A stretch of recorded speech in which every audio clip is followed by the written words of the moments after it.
it's very hard for me to understand the chemistry on how you get massive body plan changes. Small changes occur all the time.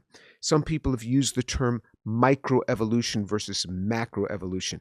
And they'll say, well, they're really one. This is a term that has been put forth by Christians. No, Christians didn't use these terms. These terms came out from the scientific community itself. And you see the scientific community now evolving because what's happened Very interesting, yes. Yeah, it's evolving because it used to be small gradual changes was what Darwin put forth. Small. And then in 1972, Gould comes forth and he says, the fossil record doesn't show small gradual changes. You had punctuated equilibrium. You have now massive changes that occurs very quickly in the fossil record, and then nothing happens. And then massive changes.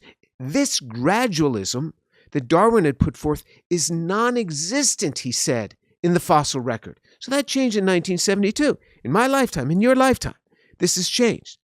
So much so that geneticists today don't look at natural selection and mutation, the two fundamentals of Darwinism, as being the overriding concept.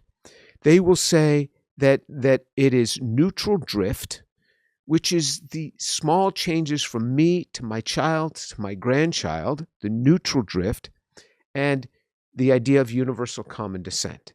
These have become the two pillars, universal common descent, neutral drift. No longer natural selection and mutation. So what you and I were taught is no more taught. What is taught is two very different things.